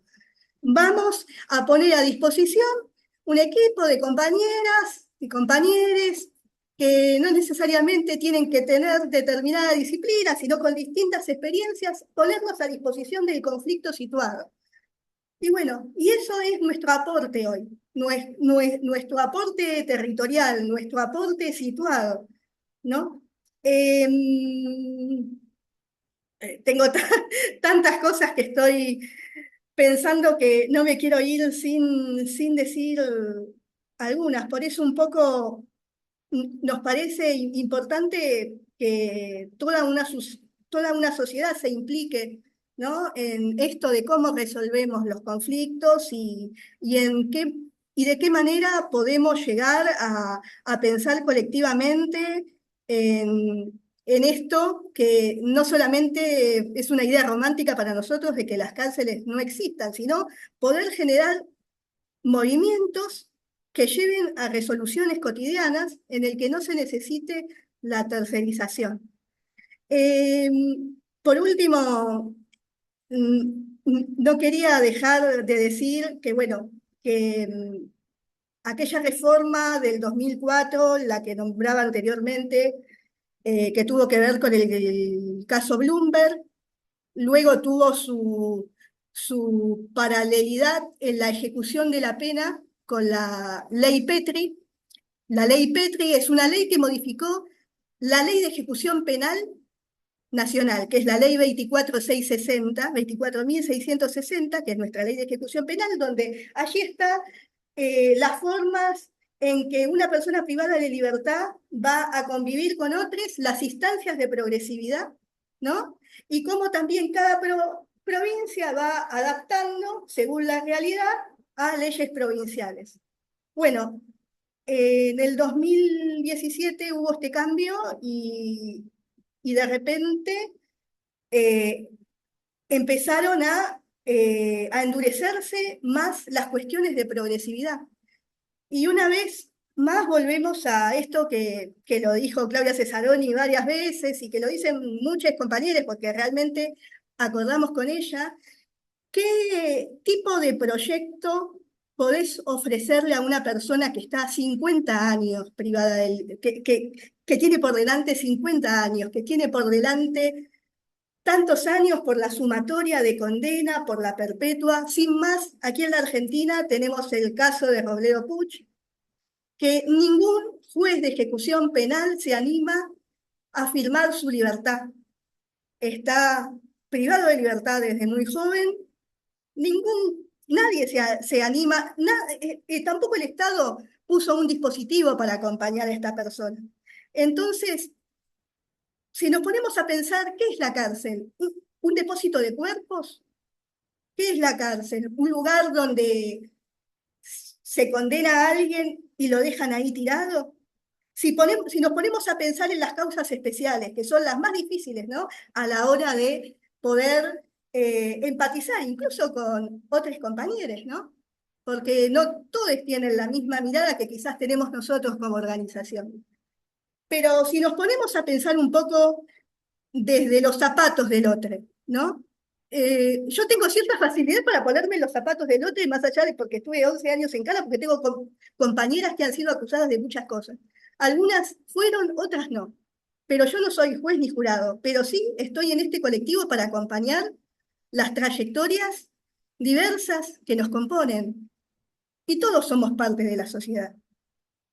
Aquellas personas que están en una celda de castigo, en un buzón, por la causa más terrible también. Entonces, si no nos implicamos como sociedad en pensar esas cosas que son las más difíciles y las dejamos abajo de la alfombra, entonces va a ser muy difícil poder crear un horizonte sin cárceles. Eso. Gracias, gracias Lili. Máximo, te escuchamos. Muchas gracias, Nadia. Bueno, a mí me interesaba rescatar de este último punto en particular la cuestión de los horizontes colectivos, porque también se vincula un poco con cosas sobre las cuales estoy tratando de investigar más bien ahora, y de algún modo se vincula con Liliana también directamente, digamos, porque a mí me interesa, digamos, es muy difícil, es muy fácil, perdón, obviamente caer en un pesimismo profundo frente a nuestro presente, a estas tendencias dentro y fuera del campo penal, a este nuevo auge de un populismo autoritario recargado. Parece que nuestras capacidades de lucha aparecen como extraordinariamente disminuidas frente a lo que aparece como una ola que todo lo arrastra. Y esto especialmente en casos como el de Argentina, en estos últimos 2 años, la sensación difundida del pesimismo y por ende de la inacción es algo que puede estar presente. Entonces a mí me viene interesando desde hace un tiempo rescatar algo que creo que que puede ser interesante para discutir, que es Argentina tiene una experiencia de incremento de la punitividad extraordinaria, ¿no? O sea, Argentina, como muchos otros países de América Latina, a comienzos de los años 90 tiene una tasa de encarcelamiento parecida a la de los países nórdicos de Europa. En 1992 Argentina tenía 62 presos cada 100.000 habitantes. Hoy la tasa de encarcelamiento sin incluir los detenidos en sede policial es de 260 cada 100.000 habitantes. O sea que en poco más de 3 décadas hemos cuadruplicado nuestra tasa de encarcelamiento del año 1992. Ahora, en el mismo momento histórico en que esto pasó, en estas 3 décadas y media, en donde obviamente de la mano del crecimiento del encarcelamiento crecen todos los problemas crónicos de larga data del encarcelamiento argentino, como en otras jurisdicciones latinoamericanas. Me refiero a un nivel paroxístico de vulneración de las posibilidades de vida para las personas privadas de la libertad, desde problemas de alimentación a problemas de salud, etcétera, etcétera, etcétera. Pero pasa algo simultáneamente también, que creo que que está bueno iluminar y pensar, que es la multiplicación de actores externos al mundo de la prisión que tratan de hacer cosas dentro de la prisión con las personas privadas de la libertad. Y Yo no fui, sería un ejemplo de eso, ¿no? No es el único, no es la única organización, hay muchas otras organizaciones de la sociedad civil que se han ido construyendo en todos estos años, y yo vengo haciendo investigación empírica un poco sobre esto, ¿no? Entender las dinámicas que llevan a estas organizaciones a constituirse, entender también su diversidad. Dentro de ese mundo de organizaciones hay cosas muy variadas y puede haber organizaciones que se definen a sí mismas como abolicionistas y tienen un claro horizonte de lucha contra la prisión, y otras organizaciones en donde ese horizonte no está tan presente y hay más bien una búsqueda de construcción de mejores condiciones de vida para las personas privadas de la libertad. Hay organizaciones, por ejemplo, de carácter religioso, en la Argentina tienen mucha fuerza, en algunas de las jurisdicciones que mencionó Liliana, como la provincia de Buenos Aires o la provincia de Santa Fe, por ejemplo, las iglesias evangélicas hoy tienen un rol muy, muy relevante y tienen un impacto muy, muy fuerte en la vida cotidiana de las prisiones. Y bueno, y es muy difícil encontrar en esos actores una lógica de lucha contra la prisión o una lógica abolicionista. Entonces el panorama es un panorama muy amplio.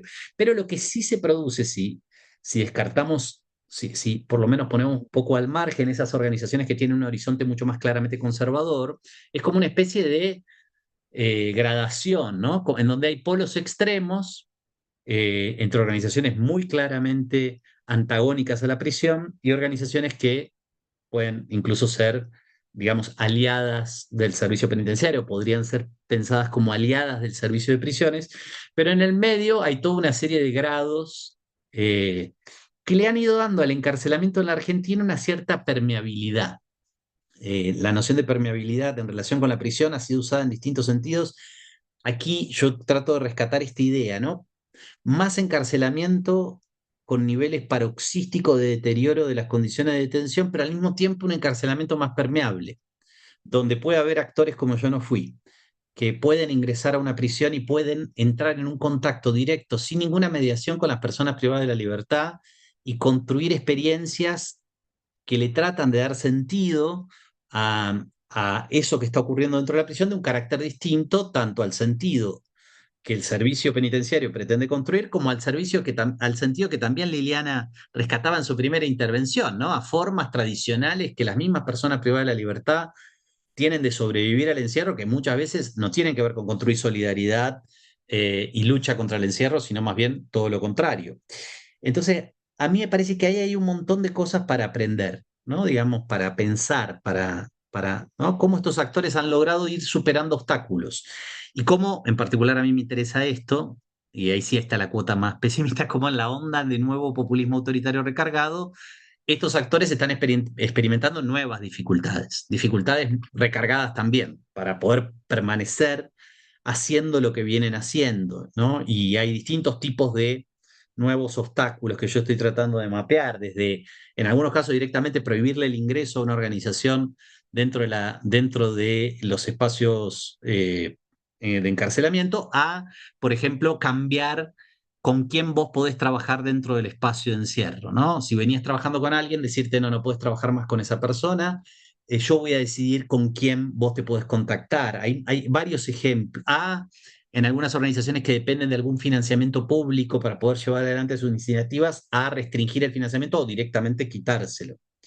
Y otro ejemplo paradigmático en este sentido, que sí me involucra a mí, ahora ya no como investigador, sino más bien como actor, es el de las universidades en la cárcel, ¿no? Nosotros, en la Argentina en particular, tenemos una larga trayectoria de muchas universidades públicas que han tratado de crear programas de educación universitaria en contexto de encierro, desde el pionero, el programa UBA 22 de la Universidad de Buenos Aires, que empezó a construirse en 1985 y que ha logrado experiencias realmente extraordinarias, como los centros universitarios de Devoto y Ezeiza, dos espacios muy interesantes desde muchos puntos de vista, con mucho nivel de movilización por parte de las personas privadas de la libertad, a experiencias que son más modestas en términos de sus logros, ¿no?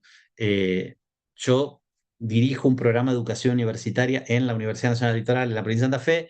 Nuestra experiencia es mucho, digamos, mucho menos exitosa desde ciertos puntos de vista, pero hemos logrado crear 3 centros universitarios, tenemos personas privadas de la libertad estudiando, tenemos espacios de contacto directo entre el afuera y el adentro, sin mediaciones del servicio penitenciario. Hemos logrado que esos espacios funcionen como una alternativa, al menos temporaria y parcial, a los dolores del encarcelamiento. Eh, y esto me hizo pensar, y con eso voy a concluir, porque si no, al final pensaba en ser más escueto, pero si me pongo a hablar de esto voy a tardar mucho más. Pero estaba pensando, volviendo a un texto clásico, de Politics of Abolition, la política de la abolición. Hoy me dio por volver a los textos clásicos, pero el libro de Thomas Mathisen de 1973 construye esa idea súper interesante desde mi punto de vista de negative reform o non-reformist reform, reformas negativas o reformas no reformistas. Y yo estoy tratando de conectar esa discusión de Mathisen, ¿no? Dice explícitamente, y lo cito, las reformas negativas desenmascaran los sistemas y sus intentos de enmascarar su propia naturaleza. En otras palabras, las reformas negativas abuelen aspectos de esa realidad al hacerlos que se vuelvan aspectos que dejan de ser ocultados, ¿no? A mí me parece que en todas estas experiencias y prácticas, no en todas en la misma medida, no todas en lo mismo grado. Vuelvo a esta metáfora de una gradación en donde hay polos y en el medio hay muchas alternativas. Existe una lucha en relación, en relación a ponerle palos en la rueda a la reproducción del encarcelamiento, que merece ser rescatada, destacada y al mismo tiempo reflexionada, porque creo que ahí hay algo en términos de construcción de nuestros horizontes colectivos para el futuro. Paro aquí. Gracias. Gracias, Lili. Máximo, bueno, con estas 3 rondas, la verdad que yo estuve, tome y tome nota, nos dejan con muchas, al menos a mí, me dejan con muchas reflexiones, ideas. eh, Bravo por UA 22. Sí, yo tuve la oportunidad de conocerlo y lo amo, es un programa que amo. Em, este, y bueno, pues con el tiempo estamos bien. Tenemos todavía, bueno, la intención era que el webinar durara 2 horas, entonces tenemos todavía 30 minutos, 10 más de lo que pensábamos para preguntas, así que genial. Em, Kenia, no sé si tú por ahí, porque he visto que han estado poniendo mensajes en el chat, no sé si por ahí hay algunas preguntas. Y si no, como les había dicho, me parece que la opción para que habiliten su micrófono está activa, entonces cada quien quiera puede abrir su micrófono y hacer una pregunta.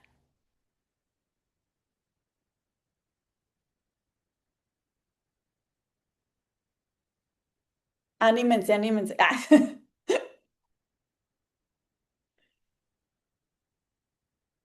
¿Quién por ahí?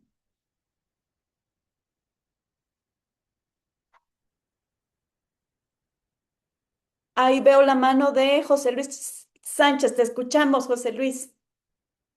Y después Antonio Zarco. Sí, sí pueden abrir su micrófono, pues, según yo activé la función, pero, ok, dice que no, a ver, voy a ver, ok, ahí yo lo activé para José Luis. Listo. Ya está, ok. Hola, ¿qué tal? Bueno, primero que nada, pues felicitar a la y el ponente. Creo que fue bastante interesante escucharles.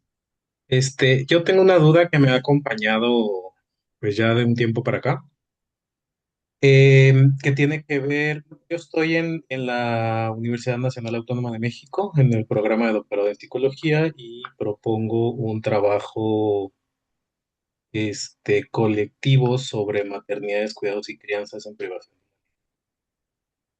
Entonces, construyendo este proyecto, sin duda te encuentras justo con estas miradas abolicionistas que de alguna u otra manera señalan digamos, su postura en contra de lo que estas miradas llamarían reformismos, ¿no? Que tiene que ver con la idea de hacer las cárceles más amables o hacer trabajo principalmente desde la asociación civil hacia dignificar de alguna manera estos espacios, si podríamos llamarlo de esa manera. Entonces, a veces los proyectos como los que se plantean o como el que estoy planteando, me da esa sensación de incomodidad, de que de alguna manera contribuyen a ese reformismo en vez de atacar de alguna manera pues el problema de raíz.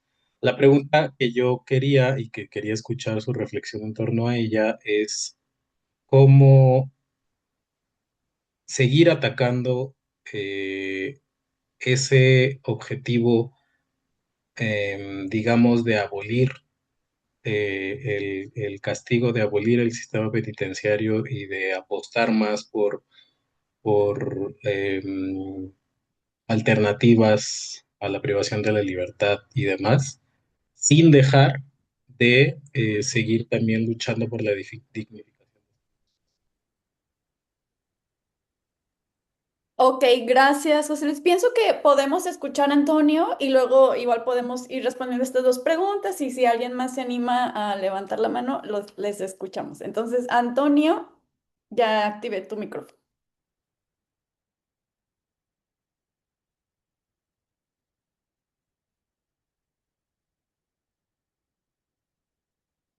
Según yo lo activé. Dime si puedes hablar, Antonio. A ver. Hola, Ok, perfecto. ya. Ok, bueno, un saludo a todos y cada una de las personas que están participando, ya sea como ponentes o como escuchas.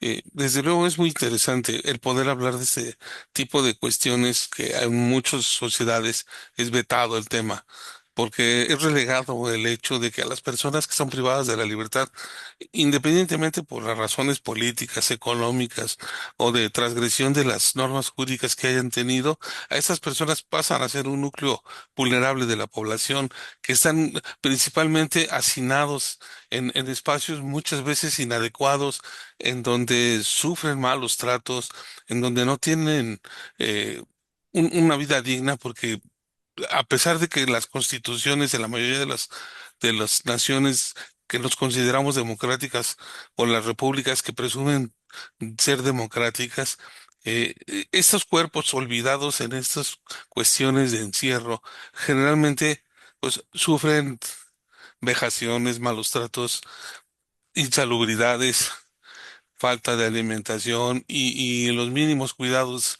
de salud muchas veces no tienen acceso a ellos.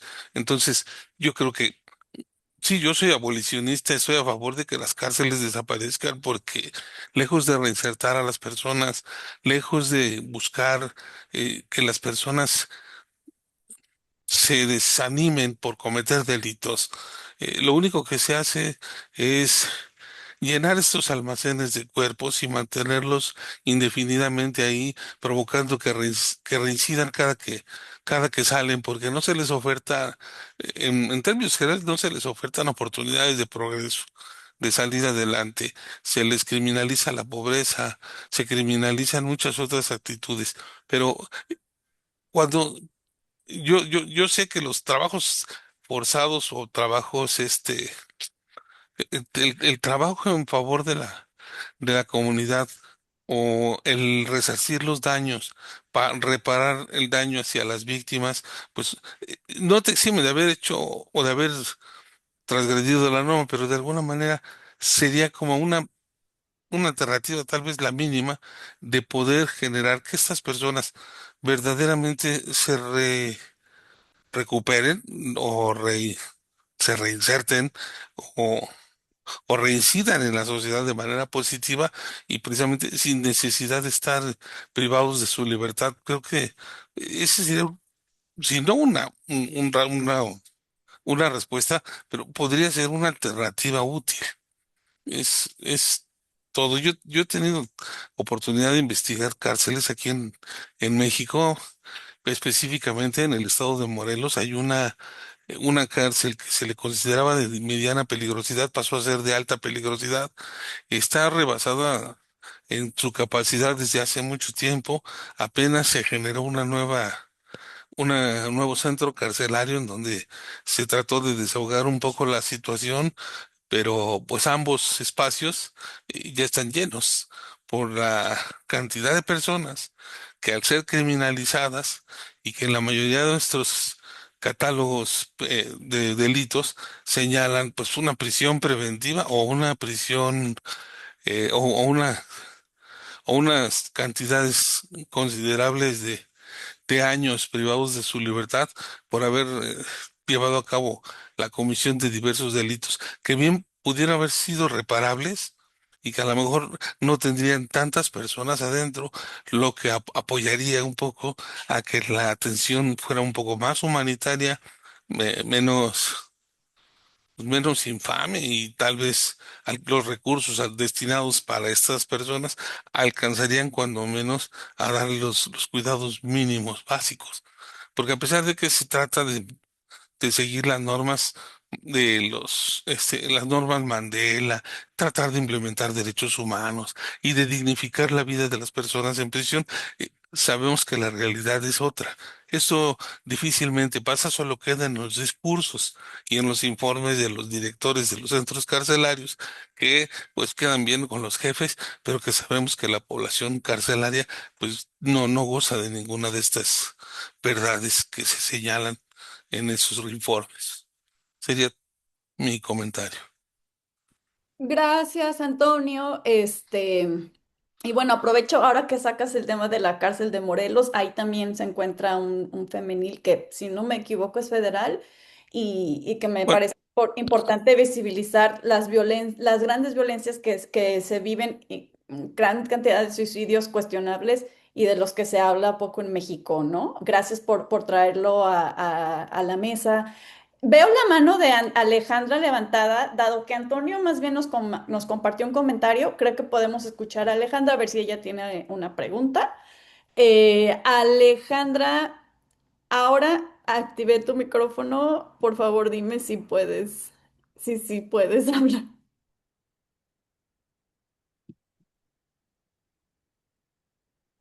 Hola, ¿me Ok, escuchan? sí, sí, sí, te escuchamos. Ah, bueno, ¿qué tal? Buenas tardes. Bueno, felicitaciones por la iniciativa de esta conversación tan necesaria. Bueno, yo soy de Argentina, soy también parte del colectivo Yo No Fui. Quería felicitar a Máximo y a Liliana, mi compañera. La verdad que escuché muy atentamente todas sus intervenciones y me pareció muy interesante y muy rico todo lo que se fue compartiendo.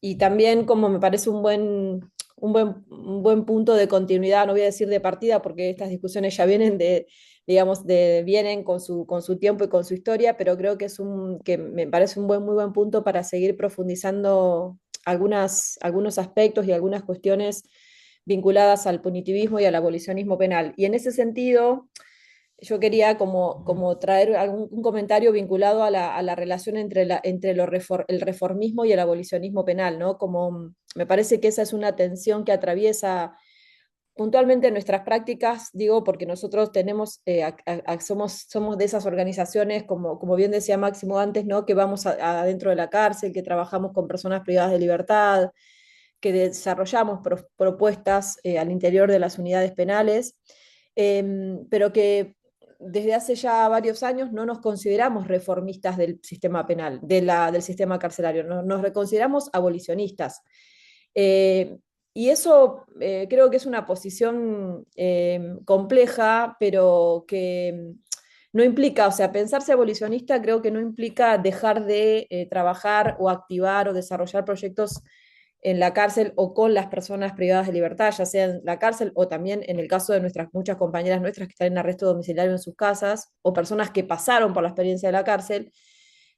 ¿Cómo hacer para no abandonar ese trabajo, pero a su vez sostener el horizonte del abolicionismo penal? Creo que es una contradicción que hay que habitarla, que hay que habitarla, que hay que caminarla, que hay que transitarla. Nosotros tenemos problemas cuando nos nombran como reformistas, porque no nos consideramos reformistas. Nosotros no queremos reformar las cárceles, queremos abolirlas, pero mientras tanto sabemos que hay muchas cosas que se pueden ir haciendo adentro de las unidades, no para transformar la cárcel, sino para acompañar las vidas de las personas y de las trayectorias que están en las cárceles. Entonces, una primera cosita que tiro como también incluso para ver si tanto Máximo o Lili quieren como desarrollar algo vinculado a esta relación entre cómo pensar una práctica abolicionista penal eh, que no sea reformista o en todo caso la pregunta si para una práctica abolicionista penal siempre el horizonte tiene que ser el fin de la cárcel, aunque uno active adentro de las unidades penales o haga cosas vinculadas al universo carcelario.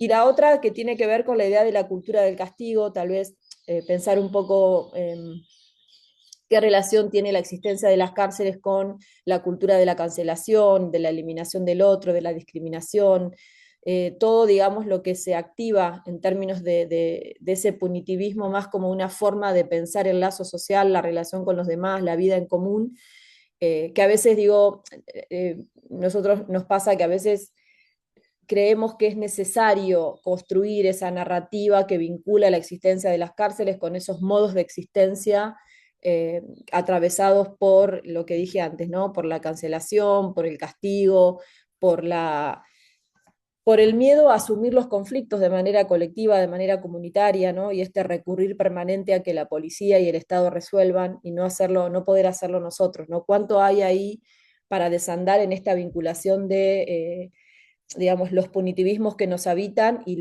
el sostenimiento y la existencia de las cárceles como aglutinadores sociales, como disciplinadores sociales y como instituciones que de alguna manera alimentan y fortalecen y refuerzan este modo punitivista de vivir? Bueno, eso, nada más. Gracias. Gracias, Ale. He leído algunas cosas tuyas en las revistas de Yo No Fui y qué gusto tenerte y escucharte. Gracias. Increíble, increíble. Creo que ninguna de las preguntas fue como directa a alguna de los dos, entonces quien quiera responder puede hacerlo. Y después vamos de nuevo a otra ronda de preguntas porque ya veo que por ahí hay algunas manos levantadas. Bueno, yo tenía ganas de decir algo que tiene que ver con lo que nos contaba Ale sobre Yo No Fui, es que realmente nosotros tenemos un horizonte abolicionista, pero eso no nos impide poder acompañar las trayectorias de las personas, este segundeo del que hablábamos antes, ¿no? Que es esta palabra que implica un acompañamiento del cuerpo a cuerpo, ¿no? Y realmente lo hicimos durante la pandemia, lo hacemos actualmente. Nosotros como colectivo, todas las semanas llevamos mercadería y productos de higiene a las alcaldías que están en la Ciudad Autónoma de Buenos Aires, donde hay compañeras trans, mujeres cis, que están en situaciones horribles, que también lo hacemos con el penal de Seiza, un penal al que actualmente no podemos entrar, el complejo 4 de Seiza, donde históricamente yo no fui, dio clases, ¿no? Pero bueno, desde que apareció la ex ministra de Seguridad, Bullrich, y las cárceles federales empezaron a ser parte de su cartera, de su área, como bien decía Máximo, varias organizaciones tuvimos inconvenientes a la hora de poder entrar. Justamente porque la mirada que teníamos sobre las personas que están ahí adentro era realizar cosas prácticas con las personas, no para las personas desde un lugar vertical. Entonces, bueno, más allá de estar dando el taller en la unidad 47, que estamos eligiendo darlo en el pabellón de causas especiales por las razones que dijimos antes, porque es uno de los pocos pabellones donde quizás no solamente las organizaciones, sino que para muchas personas es difícil transitar eso, y nosotros como colectivo creemos que tenemos las herramientas para poder hacerlo, para acompañar esas trayectorias. Y no solamente lo hacemos adentro, sino también afuera. En este segundeo que hacemos cuerpo a cuerpo, también hacemos un segundeo jurídico de las personas, donde hemos participado en la revinculación de compañeras con sus hijos, porque si hay algo que pasa con la privación de libertad es que muchas de las mujeres que son madres, muchas de las personas que tienen una referencia afectiva sobre niñas,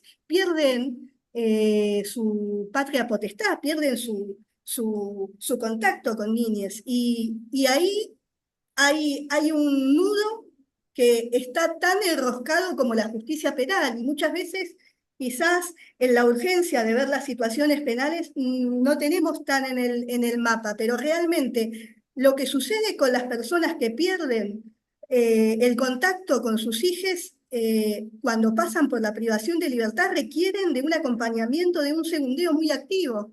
Y ahí tenemos compañeras compañeros abogados que están muy en el día a día, porque son causas que son difíciles de llevar, ¿no? Y que requieren mucha tarea de estar viendo.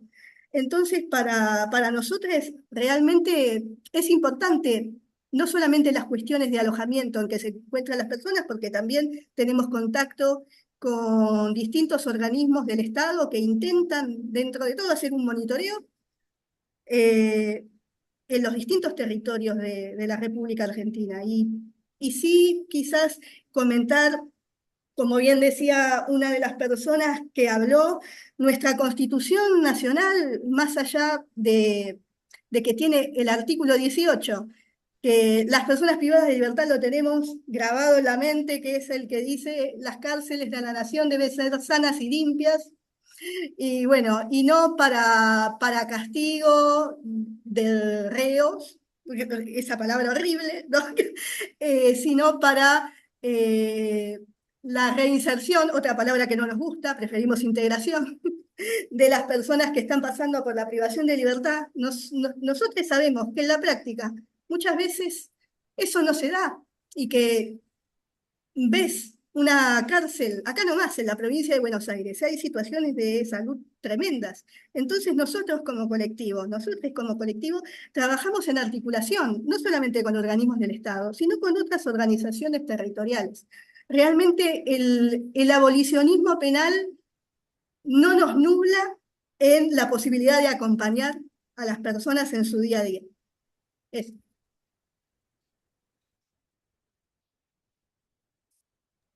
Sí, yo quería agregar un poco en la misma dirección del final de lo que decía Liliana, o sea, y rescatando la intervención de Alejandra. Yo creo que sí puede haber una tensión cuando uno adopta una mirada acerca de la palabra reforma, que está fuertemente ligada a la reproducción de la lógica carcelaria, ¿no? Pero evidentemente, si uno rescata aquel concepto de Mathiesen, que usa la palabra reforma, pero le cambia tanto el sentido que un poco lo que hace es desplazarla, desplazar el sentido de la palabra reforma tradicional. Pero también podríamos no usarla la palabra directamente, ¿no? Y no usar el concepto de Mathiesen. A mí me parece una cosa interesante volver a leer ese texto, volver a leer en particular el prólogo que Mattison hace a la edición número 40, perdón, a la edición 40 aniversario del libro en el año 2013, o sea, más recientemente, donde vuelve sobre este problema. Pero creo que esta práctica que describe Liliana y que de algún modo también Alejandra hacía referencia en el sentido, en relación con lo que Yo no fui hace, describe perfectamente un horizonte de intervención sobre la vida real que eh, puede al mismo tiempo, y yo no creo que sea una contradicción excesiva ni difícil de sobrellevar, sino que puede al mismo tiempo responder a la urgencia de estar ahí y hacer cosas ahí con las personas privadas de la libertad y al mismo tiempo mantener un horizonte abolicionista. No creo que haya una tensión que sea muy difícil de sobrellevar. Creo que hay que apostar a ese ejercicio. Y justamente lo que sí creo que es problemático es el abolicionismo de campus, ¿no? O sea, un abolicionismo que se construye y se reproduce exclusivamente en los circuitos académicos y no encuentra ninguna conexión con el mundo de la acción. Yo de vuelta, recuperando al mismo autor que citaba al principio de todo, Stanley Cohen, en otro libro que se llama Visiones del Control Social, al final del libro, él tiene un capítulo que para mí ha sido siempre extraordinariamente inspirador, que es un capítulo sobre qué hacer, se llama así, qué hacer, ¿no? Vuelve a la pregunta de Lenin, ¿no? Y él dice, y usa una metáfora, perdón, un ejemplo alegórico que él construye, él dice, ¿qué pasa si uno está sentado enfrente de un río y ve pasar a una persona que se está ahogando? Eh, entonces, bueno, inmediatamente dice, bueno, me lanzo al agua para tratar de rescatarla. La rescata, vuelve a recuperar el aliento y de repente ve otra persona que se está ahogando que pasa enfrente del río. Se tira, la rescata, vuelve a recuperar el aliento y ve otra persona que se está ahogando en el río, se tira y la rescata. En un momento, esa persona se pregunta, bueno, ¿quién demonios está tirando gente al río? Río arriba que hace que se ahoguen, ¿no? Y trata de construir ese horizonte hacia, pero al mismo tiempo tampoco puede dejar de intervenir sobre esa persona que se está ahogando. Entonces creo que ahí esta es la mejor manera, creo que tenemos de sobrellevarlo, ¿no? Eh, y por eso a mí me interesa últimamente esto lo que llamaba permeabilidad, las intervenciones, y tratar también de generar, como se dice, fuerza en tiempos tan oscuros, tan pesimistas, también de crear sinergias, ¿no? De aprender de los otros y de reunirse y de compartir también, ¿no? Las noticias negativas, como dice Liliana, no podemos entrar más a Ezeiza. O antes teníamos dos talleres y ahora nos dejan hacer uno. Bueno, y ver también cómo entre todos sobrellevarlo. Nosotros en la provincia de Santa Fe creamos una red que se llama Abrir la Cárcel, que reúne a organizaciones o actores externos que hacen cosas dentro de la prisión. Ya del año 2023 se viene reuniendo 2 veces al año a nivel de la provincia, en el sistema penitenciario provincial, y empezamos a ver algo de sinergia entre las organizaciones e incluso entre aquellas que no piensan las cosas exactamente en forma idéntica. Que ahí creo que hay un gran desafío, ¿no? Pero yo creo que hay ahí un camino por recorrer. Y rescatando un poco los comentarios de los compañeros que antes mencionaban, de la alternatividad, ¿no? Esta idea de la alternatividad. Bueno, yo creo que ahí el debate sobre las alternativas sigue siendo siempre muy importante, pero también es importante rescatar la alternativa en la práctica, quiero decir, la construcción práctica de la alternatividad, porque si esperamos a que algún día logremos tener la fuerza política y cultural para reformar el Código Penal y al fin consagrar una reducción drástica del uso de la prisión, bueno, probablemente tenemos que esperar mucho tiempo, hay muchos combates en el medio, no nos está yendo bien. Esta sería también algo que es un dato de la realidad, que tenemos que incorporar. Entonces, también rescatar la alternatividad en la práctica, ¿no? En esto, en intervenir, en tratar de lograr algo, crear espacios que no sean el infierno, para decirlo de algún modo. Eh, Creo que ahí es donde hay que invertir energía, desde mi punto de vista, con todos los problemas que eso implica y con todos los fracasos que también eso implica, que también hay que asumirlo, ¿no? Un día te dicen no puedes ir más a la cárcel. Y bueno, obviamente es un terrible problema, es un desmoralizador. Entonces, bueno, ¿cómo hacemos para sobrevivir y sobreponernos también a eso? Me parece que es una instrucción que tenemos que construir. José Luis se llama Stanley Cohen, te lo escribo ahora en el chat. y paro aquí. Gracias a Lili y Máximo. Creo que nos quedan como 8 minutitos y creo que podemos aprovecharlos para recuperar algunos de los comentarios en el chat. Bueno, ahí estaba, que preguntaban por los libros y los textos que has mencionado, Máximo. Em, Teserina Vital dice, ¿cómo trabajar el deseo de castigo y no manipularlo desde una institución de gobierno? Por aquí hay otro comentario, bueno, de nuevo Antonio que nos platica sobre estas cárceles de Morelos que están en condiciones, como bien dice Máximo, de infernales, ¿no? Que dicen no permiten realizar este tipo de trabajos que busquen apoyar. A mí también me gusta más integración, reinserción, odio esa palabra, de los privados de su libertad, solo cuestiones religiosas, porque al parecer los directivos ven invasivas estas intenciones y consideran que su negocio se ve afectado, pues es difícil ocultar los vicios y prácticas de extorsión y venta de sustancias que los intoxican o cobro de cuotas a los internos por hacer o dejar de hacer sus labores cotidianas. Olga Carlota, la prisión solo es castigo moral, económico, físico, porque al gobierno no le interesan los seres humanos, solo su política. Me uno a la abolición. Quiero pensar que es a la abolición, gracias. Y luego un comentario más de Alejandra, sí, apostar a esa contradicción, construir desde ahí, sin negarla, sin abandonarla. La diferencia que encuentro es con prácticas reformistas que no incluyen una pregunta o una problematización sobre la existencia de las cárceles.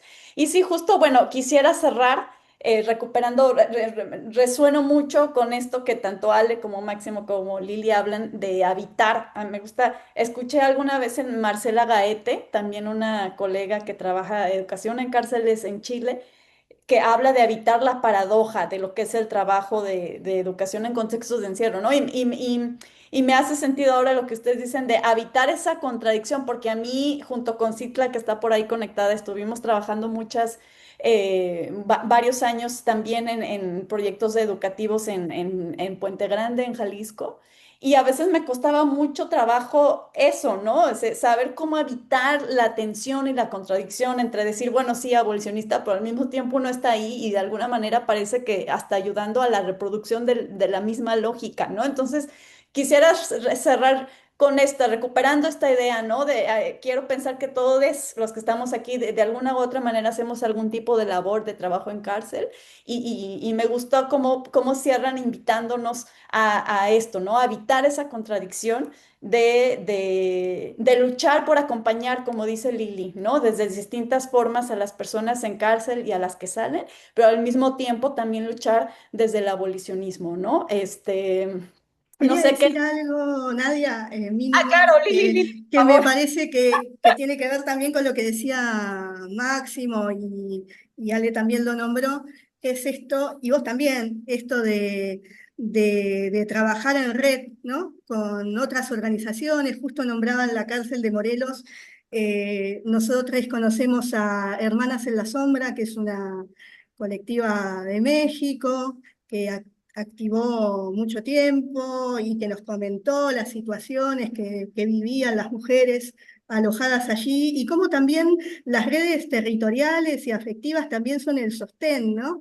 Yo no fui, es parte de la red feminista anticarcelaria de América Latina, donde hay compañeros bueno, de Chile, de México, de Venezuela, de Guatemala, e intentamos en cada, no solamente contacto por Zoom, sino que hemos tenido oportunidad de reunirnos presencialmente, que siempre es una alegría, también compartir las realidades y también las estrategias, ¿no? Teniendo en cuenta las situaciones de cada país, que son distintas, pero que todas requieren de un motor colectivo y plural. Eso. Ah, y bueno, y si quieren quizás seguirnos en las redes, yo no fui, en nuestro Instagram hay un Linktree con muchas publicaciones que la verdad que estamos muy contentes de haber llevado a cabo y bueno, están liberadas gratis para todos. Gracias, Lili. Justo ahí sí, justo por sus redes vi que estaban compartiendo la publicación de un libro, Justicias Alternativas. ¿Ese puede descargarse? Porque yo te quiero preguntar cómo le hago para poder Bueno, ese libro justo lo estamos vendiendo, pero seguramente muy pronto va a estar liberado. Pero es nuevito, nuevito, sí, estamos por hacer las presentaciones. Eh, Hace un par de años hicimos un encuentro antipunitivista desde el sur y abolicionista penal, por supuesto, donde nos encontramos no solamente con activistas y militantes que activan dentro de los penales, sino con artistas, militantes de otras luchas que también se suman con su mirada, ¿no? Y realmente salieron intervenciones muy interesantes porque hay algo que hacemos desde acá, que intentamos hacer desde el sur global, que es unir las luchas, ¿no? No solamente pensamos en lo relacionado al contexto del encierro, sino a las luchas territoriales, a, a luchar contra los desalojos, a ver las situaciones habitacionales. Tenemos una experiencia dentro del colectivo que es Casa Pringles, que es la experiencia de un grupo de compañeras que resistieron teniendo un comedor y un merendero y fueron desalojadas por la policía y acompañamos esta lucha y ahora algunas de estas compañeras viven en Casa Andrea, que es una experiencia con otra organización que es No Tan Distintes, que milita y activa con compañeros en situación de calle y bueno, y nos parece importante estar presentes en las luchas que se vayan dando. Eso. Gracias, gracias, Luis. La verdad me emociona de verdad tenerles a los dos, especialmente con Yo No Fui, siempre, siempre con mis colegas, compañeros de cárcel, como nos llamamos. Siempre yo digo, Yo No Fui, es increíble, conocí su experiencia mientras estuve en Argentina y me parece un trabajo increíble, así que muchísimas gracias por compartirlo. Y bueno, ya nada más a un minuto de cerrar, gracias por estar aquí a todos. En los flyers de difusión vienen los contactos de los organizadores. Si a alguien le quedó alguna duda o alguna pregunta, puede escribirnos. Y de nuevo, nada más el recordatorio de que en 15 días vamos a tener otra sesión. Voy a hacer el anuncio. La sesión número 2 que se llama El abolicionismo como práctica cotidiana. Y vamos a tener a increíbles Joy James, Ruth Wilson Gilmore y Lucas Ospina, que creo que estaba por ahí escuchándonos. Entonces, bueno, ojalá puedan conectarse. Vamos a dar constancias a quienes se conecten a las 4 sesiones, también importante decirlo. Así que bueno, pues nada, muchas gracias, un gusto enorme, un abrazo muy, muy grande para todos. Muchísimas gracias, ¿eh? Gracias. Gracias. Adiós.